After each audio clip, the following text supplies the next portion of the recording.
دوسرا فرمایا جو کچھ اللہ تعالیٰ نے تم کو دیا ہے اس پہ راضی رہو، سب سے بڑے غنی بن جاؤ گے۔ تیسرا فرمایا اپنے پڑوسی کے ساتھ اچھا سلوک کرو، کامل مومن بن جاؤ گے۔ چوتھا فرمایا جو اپنے لیے پسند کرو اپنے بھائی کے لیے پسند کرو، کامل مسلمان بن جاؤ گے۔ اور پانچواں فرمایا زیادہ ہنسی سے بچو کہ زیادہ ہنسی سے دل مردہ ہو جاتا ہے۔ اس لیے فرمایا اللہ تعالیٰ کے مالک ہونے کا یقین آ جاتا تو کبھی اپنے اعضاء جوارح کو، اور اللہ تعالیٰ کے رازق ہونے کا یقین آ جاتا تو کبھی رزق کمانے میں اللہ کا حکم نہ توڑتا، لوگوں کو دھوکہ نہ دیتا، جھوٹ نہ بولتا، کم نہ تولتا، رشوت نہ لیتا، ملاوٹ نہ کرتا۔ اب بعض دوست بزرگوں بھائی زمانے میں جب مرد کمانے کو جایا کرتے تھے ان کی گھر والیاں ان سے کہا کرتی تھیں کہیں سے حلال روزی مل جائے تو لے آنا، حرام روزے لے کر نہ آنا، حرام کھا کر ہم سے جہنم کی آگ برداشت نہیں ہوگی، ہم رات کو فاقے سے گزار لیں گے۔ اس لیے اپنی کمائیوں کے مسائل پوچھو۔ اب بعض لوگ ڈیوٹی تو کرتے نہیں اور تنخواہ لے کر آ جاتے ہیں۔ اس لیے فرمایا حضرت ابن عباس رضی اللہ عنہ حج کا قافلہ لے کے جا رہے تھے، راستے میں ان میں بندہ مر گیا، قبر کھودی تو سانپ نکل آیا، پھر قبر کھودی تو سانپ، پھر قبر کھودی تو سانپ۔ فرمایا سانپ کے ساتھ ہی دفن کرو۔ جب حج کر کے واپس آئے اور ان کے گھر گئے، ان کی بیوی سے پوچھا تمہارے خاوند کیا کرتے تھے؟ کہ تجارت کرتے تھے۔ کیسے کرتے تھے؟ کہ بوری میں سے غلہ تو نکال لیتے تھے، اس کی جگہ بھوسا بھر دیتے تھے، وہ بھوسے کا سانپ بن گیا۔ یہ اس لیے فرمایا اللہ کے رازق ہونے کا یقین آ جاتا تو پھر رزق کمانے میں اللہ۔ یہ بھی معلوم کرو کہ اب آدمی مزدور مزدوری کے بارے مسائل پوچھے، تاجر تجارت کے بارے میں مسائل پوچھے، اور یہ بھی پوچھو کہ خرچ کہاں کرنا ہے۔ یہ نہیں کہ سارا کماؤ تو اپنے اوپر ہی خرچ کر دو۔ آدمی کی ضرورتیں 5 ہیں، کھانا پینا ہے، لباس ہے، نکاح ہے، سواری ہے اور مکان ہے۔ حکم یہ ہے کہ کم سے کم خرچ کرو۔ 3 جوڑے آدمی کی ضرورت ہے، باقی فضول اٹھائے۔ ایک کمرہ میاں بیوی کی ضرورت ہے۔ سادہ صحابہ کرام کی زندگی سادہ زندگی تھی، قناعت کی زندگی تھی، کم سے کم میں گزارا کرنے والے تھے۔ حضرت عمر رضی اللہ عنہ نے حضرت عمیر بن سعد کو ہمس کا گورنر بنایا۔ 1 سال گزر گیا، انہوں نے اپنے ہاں کی کو خبر نہیں دی۔ حضرت عمر نے اپنے خادم غلام سے کہا کہ عمیر بن سعد کو ہم نے ہمس کا گورنر بنایا ہے اور انہوں نے اپنے ہاں کی کو خبر نہیں دی، ایسا لگتا ہے جیسے بہت سارا مال جمع کر کے اپنے گھر بھیج دیا ہے، ان کو بلاؤ، مدینے واپس بلاؤ۔ انہوں کو اطلاع پہنچ گئی، وہ ہمت سے مدینے پیدل آ گئے۔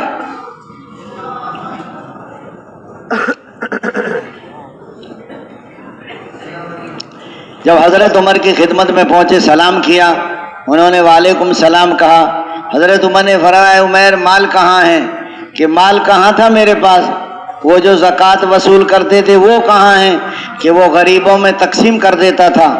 آپ بتائیے امیر المومنین، اگر آپ کا زکوٰۃ میں حصہ تھا تو میں آپ کے لیے بھی لے آتا۔ کیا لائے ہو؟ 1 ڈنڈا، 1 لوٹا، 1 تھیلا۔ حضرت عمر رضی اللہ عنہ نے فرمایا سواری کہاں ہے؟ سواری نہیں ہے، ہمت سے مدینے پیدل آیا ہوں، ہمت سے مدینے پیدل۔ ہمس والوں نے سواری نہیں دی کہ میں نے مانگی نہیں، انہوں نے دی نہیں۔ 1000 میل، 1500 کلومیٹر، جیسے پشاور سے کراچی، اکیلے۔ رنگ ان کا کالا ہو چکا تھا، بال ان کے بڑھ گئے تھے۔ حضرت عمر رضی اللہ عنہ نے دیکھا، فرمایا عمیر تو بڑے برے لوگ ہمس کے اپنے گورنر کو ساتھ۔ حضرت عمیر بن سعد نے کہا امیر المومنین خود ہی تو غیبت سے منع کرتے ہیں اور خود ہی ان کی غیبت کر رہے ہیں، وہ تو اچھے لوگ ہیں، وہ صبح کی نماز پڑھتے ہیں، اور جو صبح کی نماز پڑھے وہ اللہ کی حفاظت میں آ جاتا ہے۔ حضرت عمر نے دیکھا بڑی زاہدانہ زندگی، اے عمیر واپس چلے جاؤ، میں آپ کو دوبارہ گورنر بناتا ہوں۔ اب میں گورنر نہیں بنوں گا۔ کیوں نہیں بنو؟ میں نے اپنی گورنری کے زور میں آ کر اور زوم میں آ کر ایک عیسائی کو یہ کہہ دیا اللہ تجھے رسوا کرے، اب میں گورنر نہیں بنتا، آپ مجھے اجازت دے دے، میں اپنے گھر جاتا ہوں۔ مدینے سے 3-4 میل دور ایک بستی میں ان کا گھر تھا، وہاں چلے گئے۔ حضرت عمر رضی اللہ عنہ نے حضرت حارث رضی اللہ عنہ کو بلایا، حارث عمیر بن سعد کے گھر جاؤ، اگر انہوں نے جو ہے ہو سکتا ہے انہوں نے مال کسی اور راستے سے بھیج دیا ہو، اگر ان کے گھر میں مال و دولت فراوانی ہو تو مجھے آ کے بتا دینا، اور اگر ان کے گھر میں فقر و فاقہ تنگی ہو تو یہ 100 درہم دینار ان کو دے دینا۔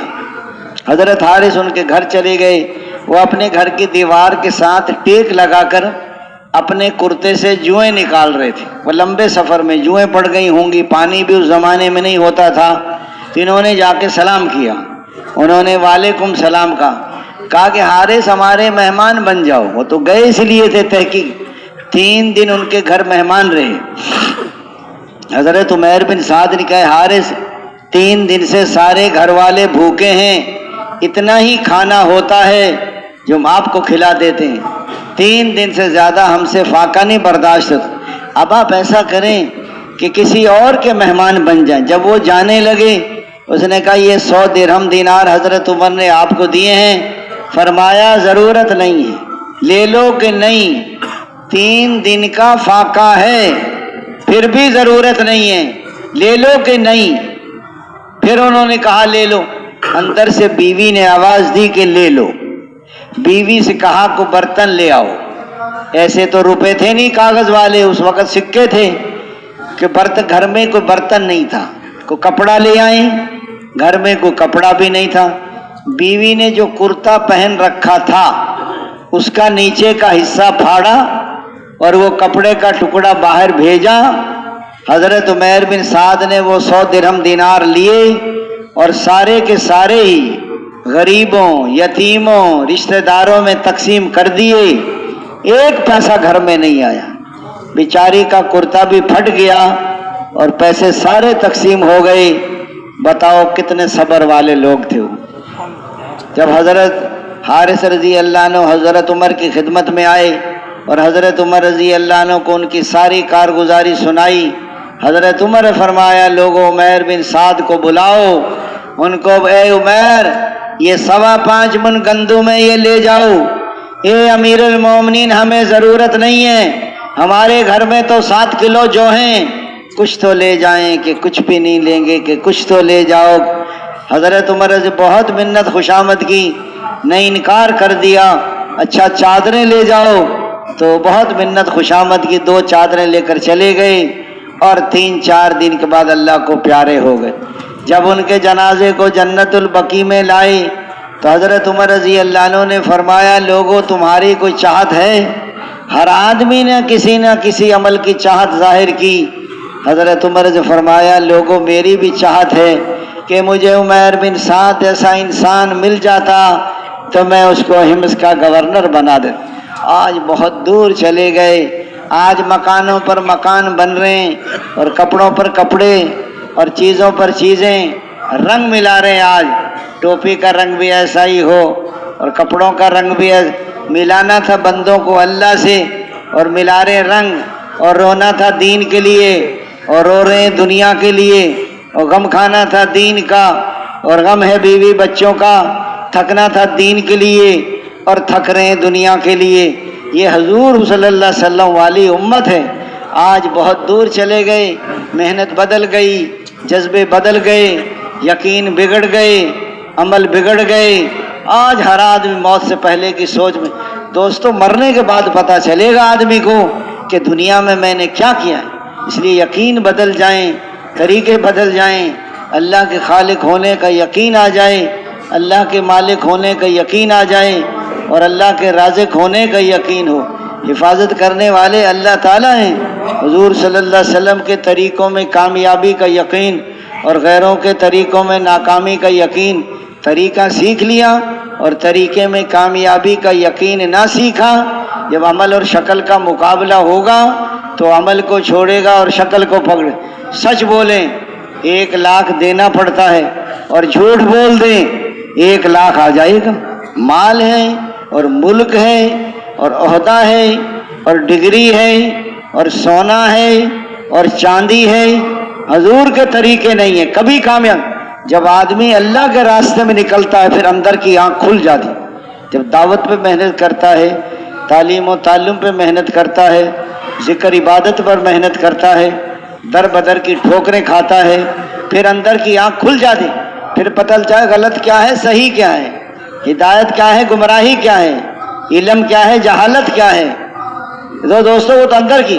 مفتی زین العابدین صاحب رحمۃ اللہ علیہ قصہ سنایا کہ ہم باہر ملکوں میں گئے، نوجوان تو تبلیغ میں لگے ہوئے تھے، داڑھی ٹوپی پگڑی سنت کے مطابق زندگی، اور ان کے جو والدین والد چچا تائی، نہ داڑھی نہ نماز نہ سنت لباس۔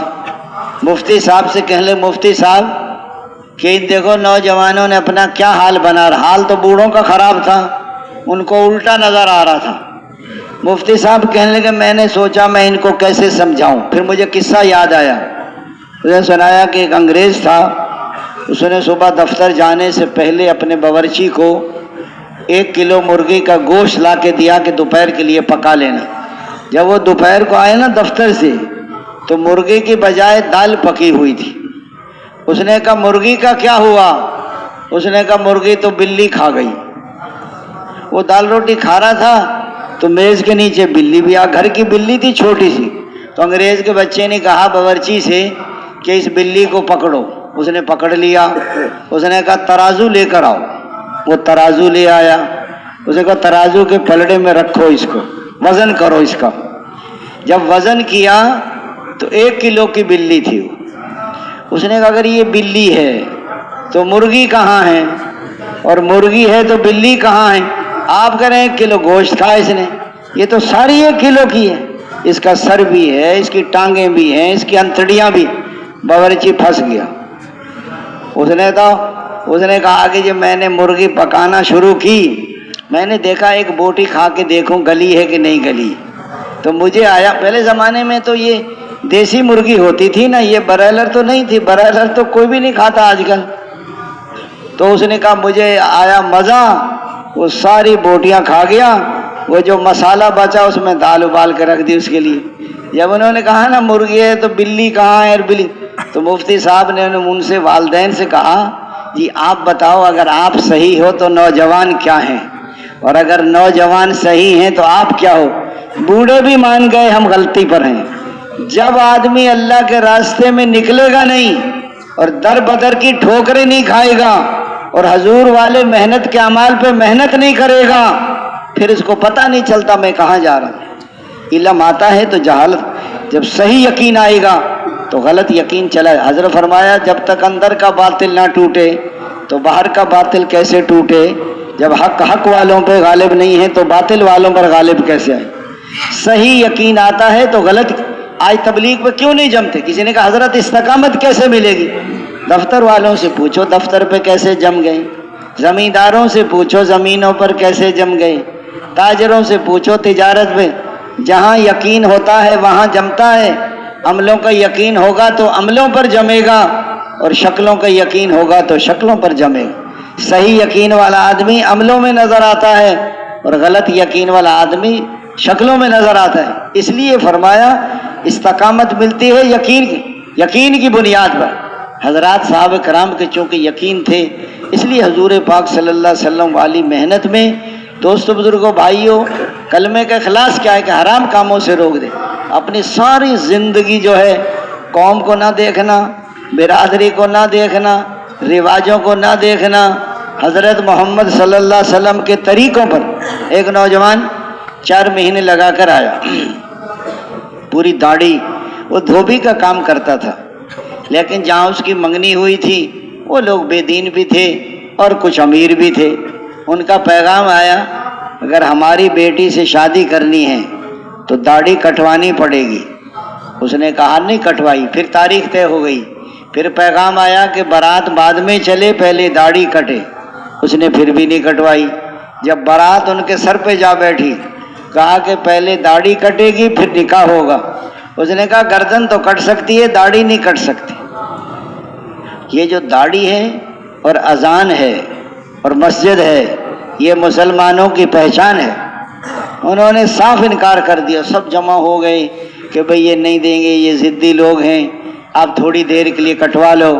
اس نے کہا میں پل جھپکنے کے برابر بھی نہیں کٹوا سکتا۔ وہ جم گئے۔ اللہ نے اسی گاؤں سے نیک لڑکی، اس کا والد کہنے لگا ایسا نیک بچہ مجھے چاہیے، اور اپنی بیٹی کا نکاح کر کے روانہ کر دیا۔ آدمی دوستو جمنا پڑتا ہے، یقین والے جمتے ہیں۔ اس لیے اب آپ واپس جا کر جو لوگ گھروں میں جاتے ہیں اور تبلیغ کے ماحول میں نہیں رہتے، تھوڑے دیر میں ٹوپی اتر جاتی ہے، داڑھی چھوٹی ہو جاتی ہے۔ اس لیے فرمایا اگر ہم واپس جا کر بھی، اس لیے فرمایا حضور کے طریقوں پر زندگی آئے، جتنے ہمارے شعبے ان میں حضور کا طریقہ زندہ ہو، اور دوستو بزرگوں بھائیو ہر شعبے میں، اس لیے فرمایا اور اپنی نمازوں پر محنت کرو۔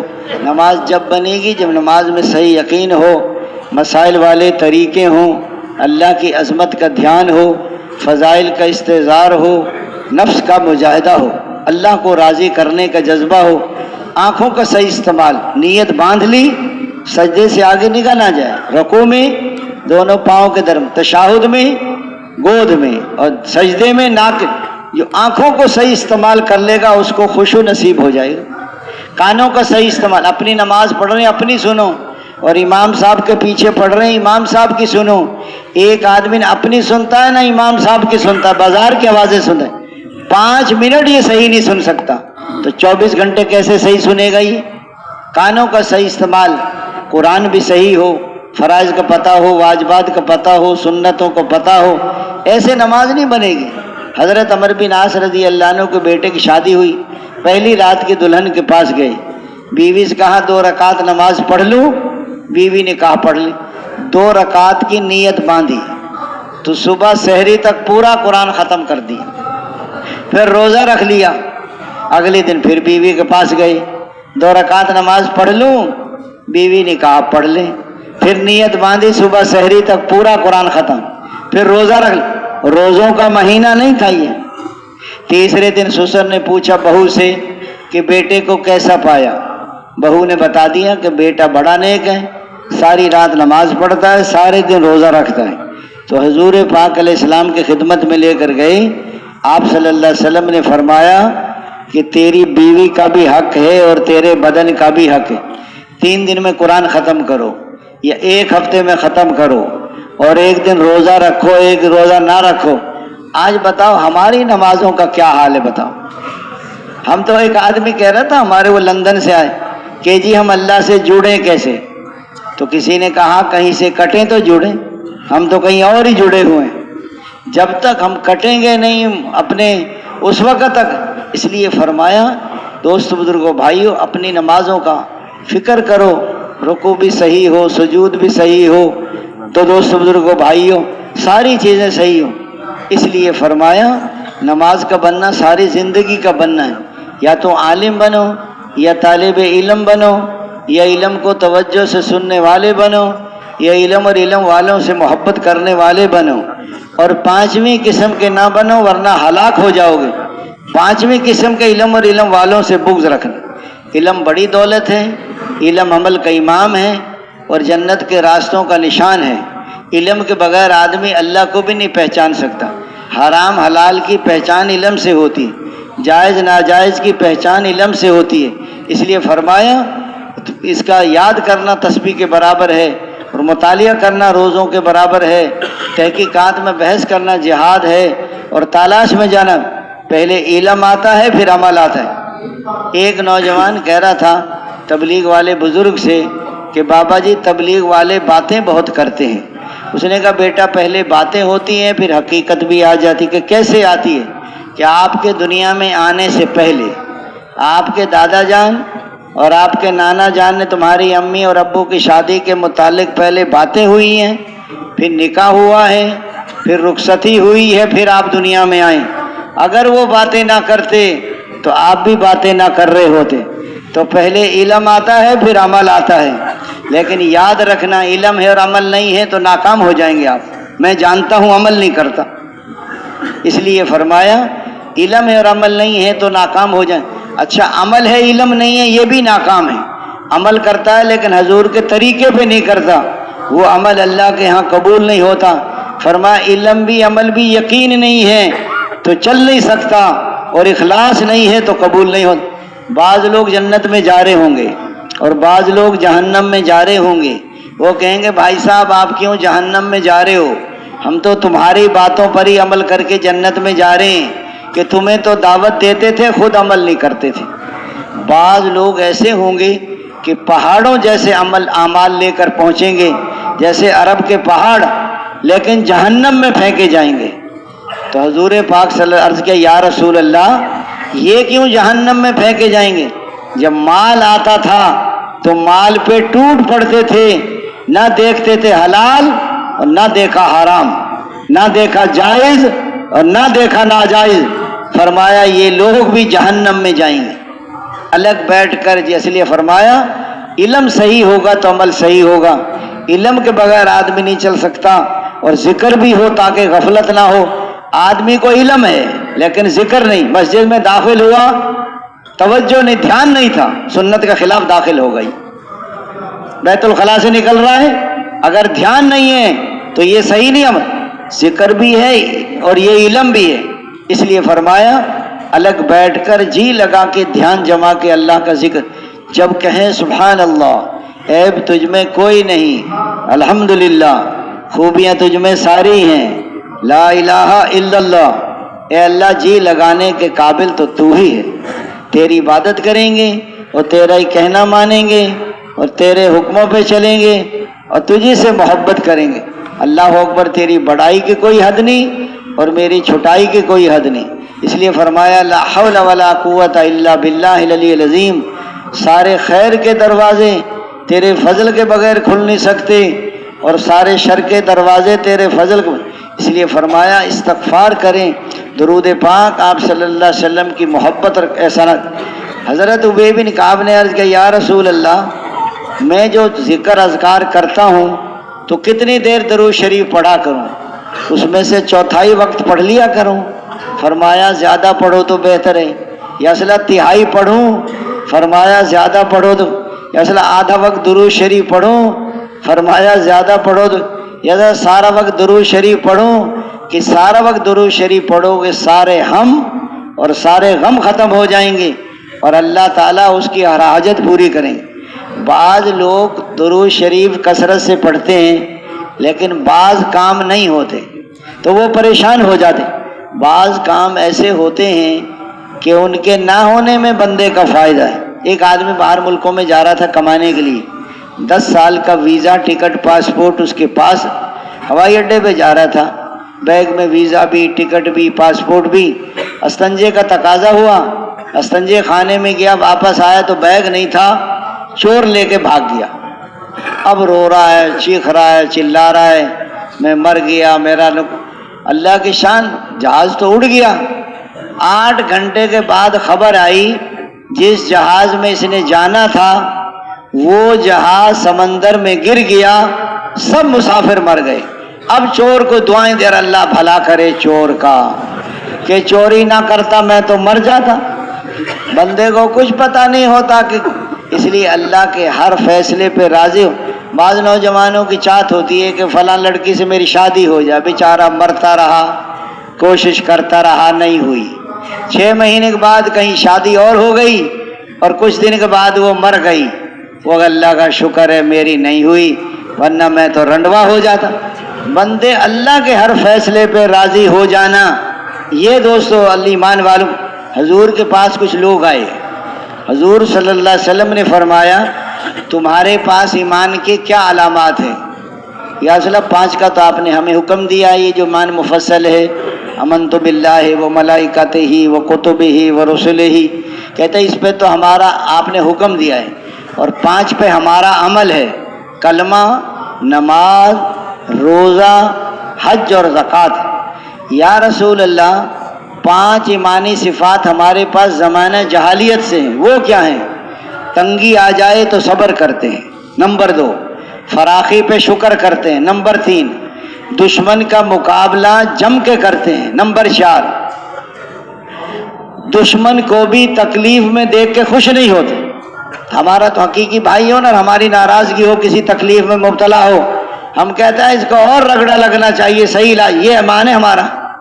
وہ کہ دشمن کو بھی دیکھ کے تکلیف میں خوش نہیں ہوتے۔ نمبر 5 اللہ کے ہر فیصلے پہ راضی ہو جاتے۔ حضور نے فرمایا یہ ایسی صفات ہیں کہ اگر نبوت کا دروازہ کھلا ہوتا تو قریب تھا کہ یہ لوگ نبی ہو جاتے۔ حضور نے 5 ان کو اور بتائیں۔ ضرورت سے زیادہ کھانا جمع نہ کرنا، نمبر 2۔ ضرورت سے زیادہ مکان نہ بنانا، نمبر 3۔ دنیا سے بے رغبتی، نمبر 4۔ آخرت کی رغبت، نمبر 5۔ اللہ کے نمبر 5 اللہ کے خوف کو اختیار کرنا۔ یہ 20 ہو گئیں۔ اس لیے فرمایا پچھلی زندگی پہ روتے رہنا اور آئندہ شرع خلاف استغفار پر اللہ بیٹے بھی دیتے ہیں اور نہریں بھی چلاتے ہیں اور بارش بھی برساتے ہیں اور کھیتیاں بھی۔ استغفار کرنے والا تقوی والے کے برابر ہے۔ آج تک ہم نے حضور کی محنت نہ کی، دین کی محنت میں سستی کی، پتہ نہیں کتنے لوگ جہنم میں چلے گئے۔ استغفار، حاجی عبداللہ فرماتے کثرت سے استغفار کرو۔ تیسرا کلمہ ہے استغفار، ہر موقع کی دعا، ہر موقع کا سنت عمل قرآن۔ چوتھے نمبر میں حقوق کی ادائیگی ہے۔ اگر حقوق ادا نہ کیے تو لینے کے دینے پڑ جائیں گے، کیے کرائے اعمال دوسروں کے حوالے کر دیے جائیں گے، لوگوں کے گناہ اس کی گردن میں ڈال کر اس کو جہنم میں ہانک دیا جائے گا۔ دینے کا جذبہ ہوگا تو محبت پیدا ہوتی ہے، اور لینے کا جذبہ ہوگا عداوت اور دشمنی پیدا ہوتی ہے۔ لینے کا جذبہ اچھا جذبہ ہے، اللہ سے لینے کا جذبہ ہو، مخلوق کو دینے کا جذبہ ہو، عبادت کے ذریعے سے لینا ہے، اخلاق کے ذریعے سے دینا ہے۔ رزق کا تعلق ہے عبادت کے ساتھ، اور دعاؤں کی قبولیت کا تعلق ہے امر بالمعروف نہی عن المنکر کے ساتھ۔ ایک صحابی نے عرض کیا یا رسول اللہ میرے گھر میں رزق کی تنگی ہے۔ حضور صلی اللہ علیہ وسلم نے فرمایا صبح کی اذان کے بعد نماز سے پہلے سنتوں کا کوئی تذکرہ نہیں ہے۔ صبح کی اذان کے بعد فرضوں سے پہلے سبحان اللہ و بحمدہ، سبحان اللہ العظیم، استغفر اللہ 100 مرتبہ پڑھ لیا کرو، دنیا ذلیل ہو کر تیرے پاس آئے گی۔ لیکن یاد رکھنا نمازوں میں سستی نہ ہو۔ نماز سے بڑا وظیفہ کوئی نہیں ہے۔ آج نمازیں ضائع ہو رہی ہیں، رات کو دیکھتے رہتے ہیں، پتہ نہیں کیا دیکھتے ہیں۔ جو 2-3 بجے سوئے گا اس نے صبح نماز پڑھنے کا ارادہ نہیں کیا۔ مشین نہیں ہے جو ٹائم پر۔ ہم گئے مڈغاسکر، وہاں جماعت میں، عیسائیوں کا ملک ہے، 80% عیسائی ہیں۔ ہم نے دیکھا عصر کے قریب ساری دکانیں بند، عشاء کی نماز پڑھتے ہی پورا ملک سو جاتا ہے، اور صبح 3:30 بجے سب اٹھ جاتے ہیں۔ صبح تو رزق تقسیم ہوتا ہے، عشاء کے بعد بلا وجہ جاگنا مکروہ ہے۔ چلو دین کے لیے جاگو، گشتیں ملاقاتیں ایک الگ بات ہے۔ اس لیے فرمایا نماز بڑا، اس لیے چوتھے نمبر میں حقوق کی ادائیگی ہے۔ آج ہر ظالم کے خلاف، ہر مظلوم کے ساتھ، اس لیے فرمایا باپ ظالم ہے اور دشمن مظلوم ہے تو دشمن کا۔ ایک نوجوان میرے پاس کوئٹہ سے آیا، کہنے لگا میرے والد نے مجھے گھر سے نکال دیا۔ میں کہ کیوں نکالا ہے؟ میں نے والد کے خلاف گواہی دی ہے۔ میں کہ کیا گواہی دی ہے؟ کیونکہ میرے والد نے ناجائز کسی کی زمین پر قبضہ کر رکھا ہے، مجھے عدالت میں لے کر گئے، یہاں گواہی دو، زمین ہماری ہے۔ میں نے جج صاحب سے کہا جج صاحب میں جھوٹ نہیں بولتا، زمین ہماری نہیں ہے، زمین دوسروں کی ہے، ابا جان نے ناجائز قبضہ کیا ہوں۔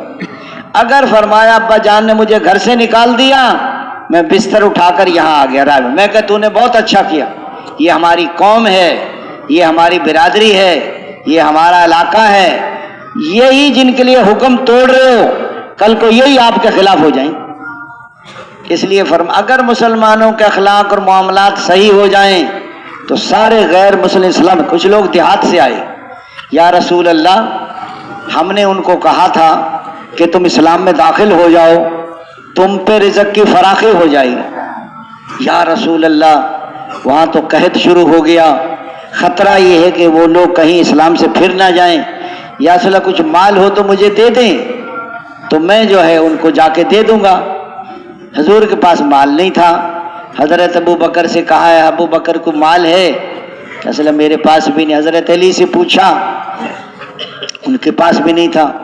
وہاں کا ایک یہودی زید بن ثنا وہ کھڑا تھا، اس نے کہا اللہ کے رسول میرے پاس سے لے لو اب مال، قرض۔ لیکن فلاں باغ کی کھجوریں آپ نے دینی ہوں گی۔ تو فرمایا یہ شرط ٹھیک نہیں ہے، کھجوریں دیں گے جہاں سے بھی دیں۔ ان کو مال دے دیا، وہ لے کر چلے گئے۔ اللہ کی شان، جنت البقیع کے قریب حضور پاک صلی اللہ علیہ وسلم نے جنازے کی نماز پڑھائی۔ وہ زید بن ثنا آ گیا، حضور پاک علیہ السلام کا گریبان پکڑ لیا کہ میرا قرضہ ادا کرو، آپ ایسے ہی عبد المطلب کی اولاد ٹال مٹول کرتے ہو۔ حضرت عمر رضی اللہ کو آنکھیں سرخ ہو گئیں، گول ہو گئیں، اور پھر حالانکہ ابھی وہ دن بھی نہیں آیا تھا جو قرضہ دینے کا، ابھی دن باقی تھے، اس نے ایسا معاملہ کیا۔ تو اس کے بعد حضور صلی اللہ علیہ وسلم فرمایا اے عمر جاؤ ان کو جا کے کھجوریں دے دو، اور اتنی کھجوریں 20 سا کھجوریں ان کو زیادہ دینی ہیں، آپ نے جو ان کو ڈانٹا ہے اس کے بدلے میں یہ زیادہ دینا کھجوریں۔ جب وہاں گئے اور ان کو کھجوریں دیں، حضرت عمر جب زیادہ کھجوریں دینے لگے کہ یہ کس بات کی ہیں، کہ حضور نے فرمایا آپ نے ان کو ڈانٹا ہے اس کے بدلے میں یہ دے دو۔ وہ وہیں کلمہ پڑھ کے اسلام میں داخل ہو گیا۔ اس نے کہا اے عمر آپ کو پتا ہے میں کون ہوں؟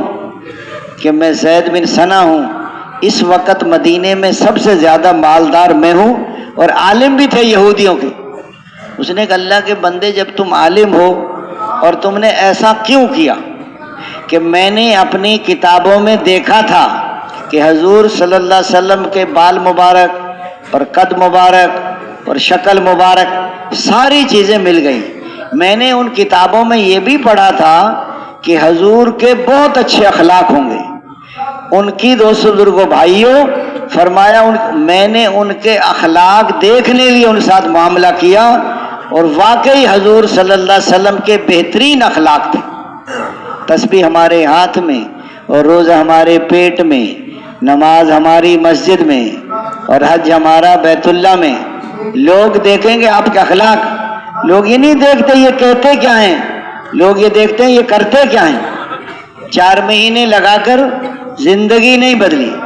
بیٹا ہے تو ماں باپ کا کہنا مانے، والدین ہیں تو بچوں پہ شفقت کریں، بیوی ہے تو خاوند کی تعظیم کرے، خاوند ہے تو بیوی کی ضرورتوں کا خیال رکھے، اس کو تکلیف نہ دے۔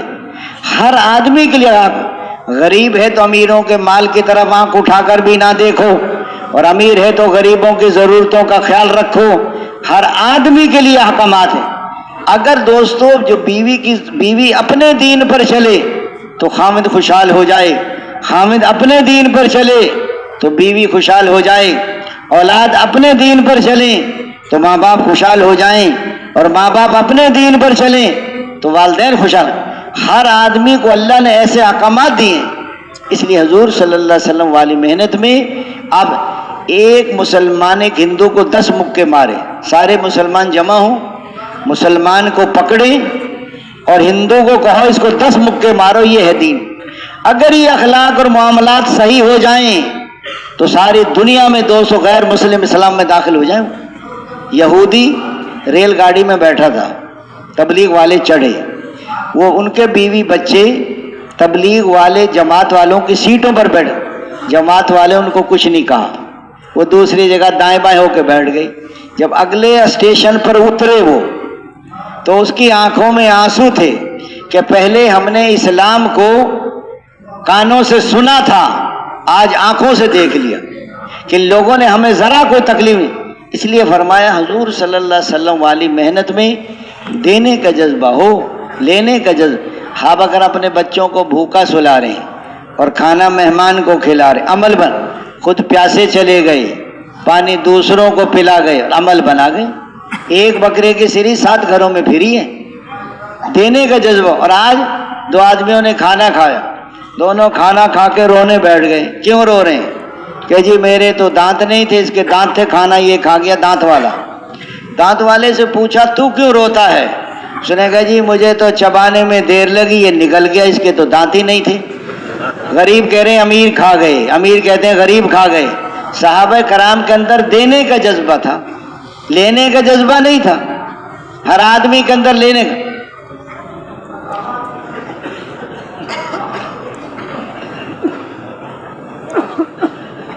دنیا میں لینا ریا ہے اور آخرت میں لینا اخلاص. دنیا میں واہ واہ، شہرت، نام و نمود، بدلہ. نیکی کر دریا میں ڈال، چھپنا نہیں ہے چھپنا ہے. بڑے بڑے عمل کرنے والے سب سے پہلے جہنم میں پھینکے جائیں گے نیت کی خرابی کی وجہ سے. نیت ایسے نکل جاتی ہے جیسے ہاتھ سے مچھلی نکل جاتی ہے. اس لیے فرمایا اپنی نیتوں کو دیکھو. وہ میواتی کہ حضرت جی ہمارا کیا بنے گا آخرت میں؟ حضرت جی نے فرمایا گندم کے ساتھ جیسے مٹی تل جاتی ہے نا اسی بھاؤ ایسے نکل جائیں گے. وہ میواتی حضرت جی اگر اللہ نے چھانا لگا دیا تو کیا ہوگا؟ اس نے کہا پھر ہم بھی نہیں نکل سکتے. ڈرتے بھی رہو کرتے بھی رہو. بعض لوگ اخلاص کے زور میں آ جاتے ہیں اور یقین کو کھو بیٹھتے ہیں. بعض یقین کے زور میں آ جاتے ہیں اور اخلاص کو کھو بیٹھتے ہیں. یقین اپنی جگہ پر ہو اور اخلاص اپنی جگہ پر ہو. یہ کہنا کہ انعام ملے نہ ملے ہم تو اللہ کے لیے کر رہے ہیں، یہ اخلاص کے زور میں آ گئے. اور صرف یہ نیت کرنا کہ اس کے لیے کر رہے ہیں، عمل تو اللہ کو راضی کرنے کے لیے ہو، لیکن دوستو اللہ کے وعدے کا یقین ہو. جماعت میں امیر صاحب تھے، روزانہ ساتھیوں کی ڈانٹ ڈپٹ کرتے تھے. کبھی کسی کو ڈانٹ دیا کبھی کسی کو.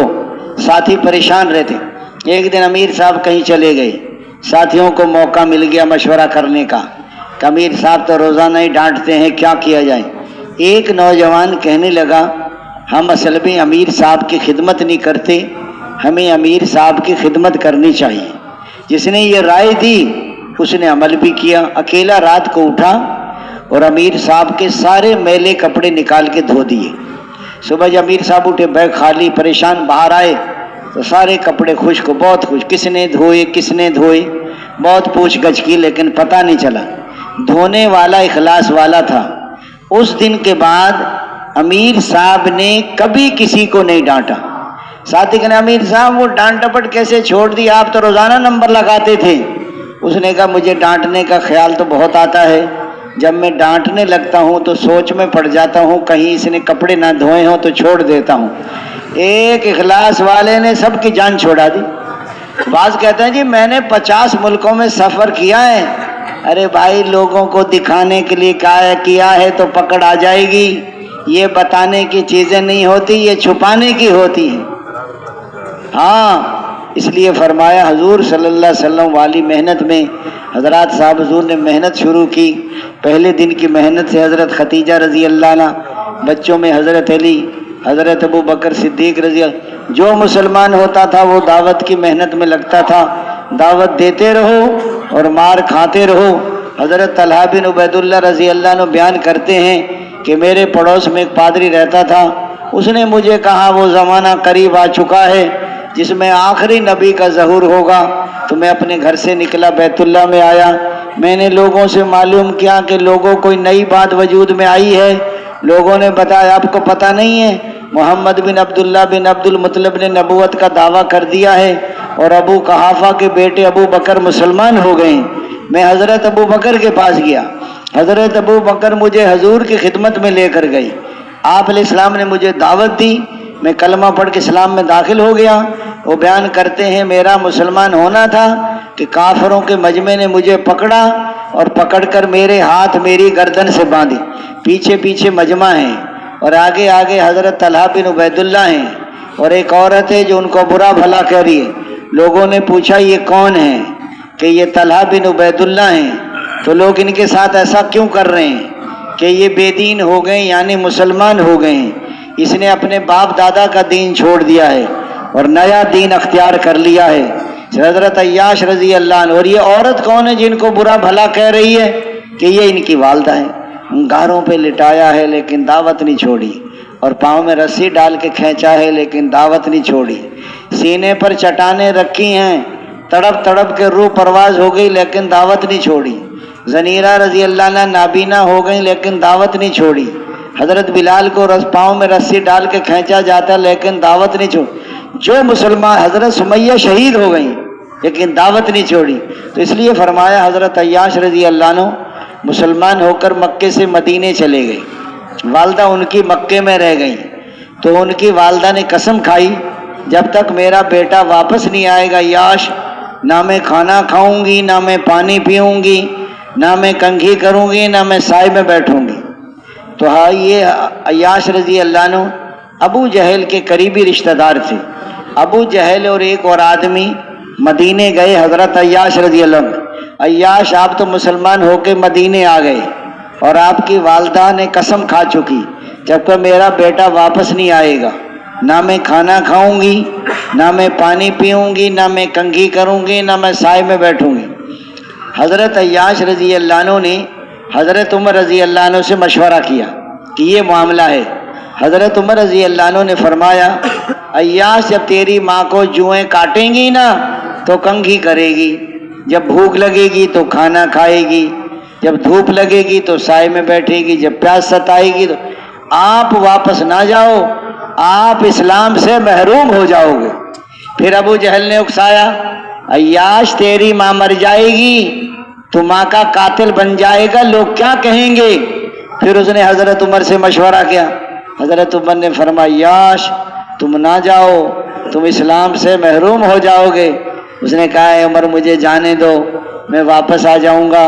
حضرت عمر نے کہا اچھا ایسا کرو میری اونٹنی لے کر جاؤ، یہ اونٹنی بڑی تیز ہے اور بڑی عمدہ اونٹنی ہے، تمہیں کہیں خطرہ معلوم ہو تو تم واپس آ جانا.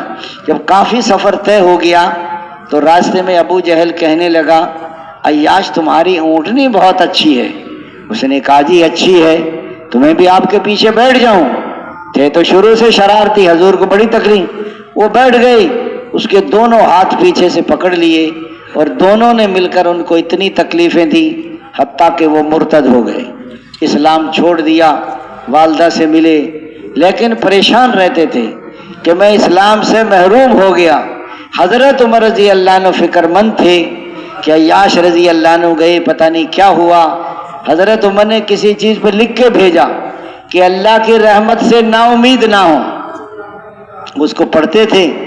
ایک دن اللہ نے ان کے دل میں ڈالا، اسی اونٹنی پہ بیٹھ کر اور وہ مکے سے مدینے آ گئے اور دوبارہ کلمہ پڑھ کے اسلام میں داخل ہو گئے. ایک آدمی کو جہنم سے بچانے کے لیے حضرت عمر کتنے ایک تھے جبلہ اہم تھے، وہ بڑے سردار تھے، 100 گھوڑوں کے ساتھ اسلام میں داخل ہوئے تھے. لیکن طواف کرتے ہوئے انہوں نے ایک آدمی کو تھپڑ مار دیا. پھر پتہ چلا کہ اسلام میں تو تھپڑ کے بدلے میں تھپڑ لگتا ہے، تو کہنے لگا یہ مجھے تھپڑ مارے گا. اس نے کہا ایک رات کی مجھے مہلت دے دو. وہ راتوں رات نکل گئے. جب حضرت عمر رضی اللہ عنہ کو پتہ چلا اس نے اپنا قاصد بھیجا کہ جبلہ کو کہو اسلام میں داخل ہو جائے، جہنم کی آگ سے بچ جائے گا. مرتد ہو گئے وہاں جا کے.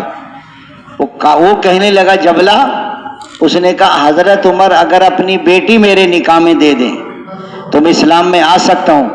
قاصد نے کہا میں وعدہ کرتا ہوں دے دیں گے آپ کو. اس نے کہا مجھے مسلمانوں کا امیر بھی بنائیں. اس نے کہا امیر کا وعدہ میں نہیں کرتا، امیر مشورے سے بنتا ہے. واپس آئے. حضرت عمر نے کارگزاری سنی، کیا کہتا ہے کہ میں نے کہا وہ تو یہ شرط لگا. حضرت عمر نے فرمایا ہم اپنی بیٹی دے دیں گے. وہ کہتا ہے یہ تو میں نے بھی وعدہ کر لیا. وہ کہتا ہے مسلمانوں کا امیر بناؤ. اس نے کہا یہ وعدہ میں نے نہیں کیا کہ امیر تو مشورے سے بنتا ہے. حضرت عمر نے فرمایا تم جاؤ ان سے کہو بیٹی بھی دے دیں گے اور امیر بھی بنا دیں گے، تم اسلام میں داخل ہو جاؤ. لیکن جب وہاں پہنچے تو اس کا جنازہ نکل رہا تو شہر سے اسی کفر کی حالت میں مر گیا. ایک آدمی کو جہنم سے بچانے کے لیے حضرت عمر کتنی کوشش کر رہے ہیں. حضرات صحابہ کرام کی جانیں لگ گئیں. مدینے جیسا شہر چھوڑا ہے، حضور کے پیچھے کی نمازیں قربان کی ہیں، فصلیں پکی ہوئی ہیں اور یہودیوں قرضے سر چڑھے ہوئے ہیں اور اللہ کے راستے میں نکلنے کی آواز لگ گئی تو جا رہے ہیں. کہا منافقوں نے کہاں جا رہے ہو؟ اللہ نے تو دی ہے تمہیں روزی، تو روزی کو چھوڑ کے کہاں جا رہے ہو؟ کہ روزی کو چھوڑ کے رزاق کے پاس جا. نہ نکلو، بڑا گرمی کا زمانہ ہے. قرآن پاک کی آیت نازل ہو گئی جہنم کی گرمی زیادہ شدید ہے، تھوڑے ہنسو گے اور زیادہ رو گے. دوست بزرگوں بھائیوں، پہلی رات کی دلہن کو چھوڑ کے جان دی ہے کہ غسل جنابت نہیں کر سکے، فرشتوں نے غسل دیا ہے. شادی کا سامان خریدنے بھیجا ہے. حضرت سعد اسود کو، بہت غریب صحابی تھے، بڑی مشکل سے شادی ہو رہی تھی. باہر گئے تو اللہ کے راستے کی آواز لگ رہی تھی تو انہوں نے کہا کوئی ہے جو اللہ کرا زرہ تلوار خرید کے شہید ہو گئے. ان کے سامنے آخرت تھی، پورا عالم تھا، قیامت تک کا زمانہ تھا. حضرات صحابہ کرام کی قربانیاں کس درجے کی اور ہماری قربانی کس درجے کی. اس زمانے میں لگاؤ تھے، سال میں چلے گئے، بیوی بچوں کی جدائی برداشت کی اور گھر کاروبار کو چھوڑ دیا. حضرات صاحب حضرت عباس رضی اللہ عنہ کے 10 بیٹے تھے اور 10 بیٹوں کی قبریں 10 ملکوں. جب آواز لگی تو جا رہے ہیں، اور جہاں کے لیے کہا جا رہے ہیں، اور جب کہا جا رہے ہیں، اور جس کے ساتھ کہا جانا، جان کی پرواہ ہے، نہ مال کی پرواہ ہے، نہ بیوی بچوں کی. حضرت انس رضی اللہ عنہ کو 4 بیویاں تھیں اور 20 باندیاں تھیں اور 120 بچے تھے. کبھی اللہ کے راستے کی آواز لگی ہو نہ گئے ہو، کبھی ایسا نہیں. ان کی عورتیں کہتی تھیں ہم جو ہے طارق کی بیٹیاں ہیں، تم اگر کافروں سے مقابلہ کرو گے تو ہم تمہارا استقبال کریں گی، اور تم پیٹھ پھیر کے بھاگو گے تو ہم تم سے روٹھ جائیں گے. بچوں کے کیا جذبے تھے. اور تو حضرت عمر بن جموع کی بیوی کو دیکھو، میں دیکھ رہا ہوں واپس وہ مر کر بھی واپس. حضرت افرا کے 3 بیٹے شہید ہوئے جنگ بدر میں، تینوں وہ جو بچے تھے ابو جہل کی ٹانگیں کاٹی تھی وہ شہید ہو گئے تھے. آج دوستو کل کو موقع ہے، کل کو موقع نہیں ہوگا، کل کو پچھتائیں گے. کاش قربانی کرتے اور لمبے لمبے سفر کرتے اور ساری دنیا میں آج موقع ہے، کل کو موقع نہیں ہوگا، کل کو آدمی پچھتائے گا. اس لیے فرمایا، ذرا خیال آیا انصار صحابہ کرام کو کہ بار بار کے نکلنے سے کھیت باغ اجڑ گئے. حضور پاک علیہ السلام سے ایسا کرتے ہیں کہ 6 مہینے کی چھٹی لے لیتے ہیں اور اپنا فرمایا مقامی کام کریں گے. قرآن کی آیت نازل ہو گئی، کیوں اپنے ہاتھوں اپنے کو ہلاکت میں. بدر کے اس موقع پر، تبوک کے موقع پر 3 صحابی تھے، بس آج کل پہ رہ گئے، لیکن واپس آئے تو حضور بہت ناراض ہوئے. 50 دن ان کے ساتھ بات نہیں کی، حالانکہ پکے سچے مسلمان تھے. تو دوستو اس راستہ ہے، آج موقع ہے، کل کو موقع نہیں ہوگا. آج صحت ہے، کل بیماری ہے. آج زندگی ہے، کل کو موت ہے. آج جوانی ہے، کل کو بڑھاپا ہے. جب عمر ہو جاتی ہے نا 70 سال، پھر زور لگاتے ہیں اب اندرون سال میں. ہمارے یہاں ایک دن وہ بوڑھا آدمی تیار کر کے لے آیا 6 آدمیوں. جب یہاں تشکیل والوں کے پاس آیا،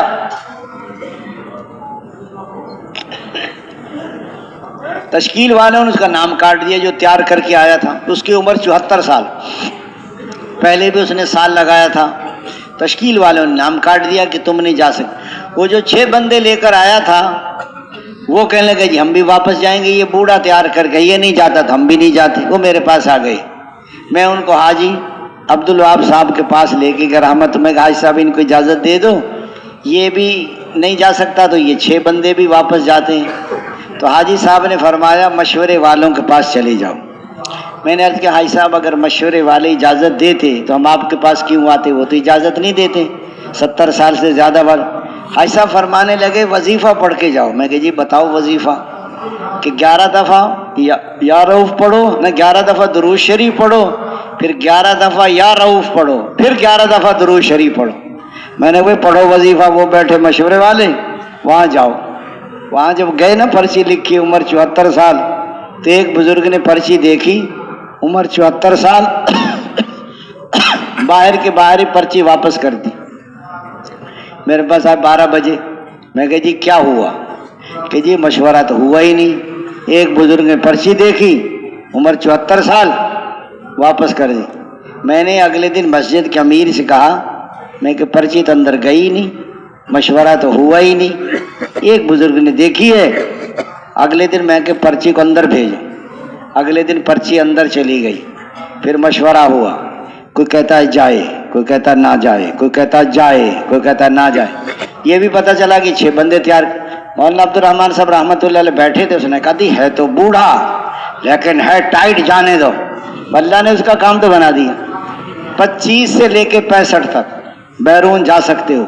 1 سال مقامی کام کرو پابندی سے، اور شادی شدہ بھی ہو. باہر ملکوں میں لوگ بغیر کلمے کے، بغیر اتنا ضرورت ہے. اس لیے آج موقع ہے، کل کو پچھتاؤ گے. اس لیے سب سے پہلے وہ کھڑے ہو جائیں کہ جو سال 7 مہینے کے لیے تیار ہیں. قواعد وہ ذرا کھڑے ہو جائیں 1 منٹ کے لیے. باقی کھڑے نہ ہوں، سال 7 مہینے کے لیے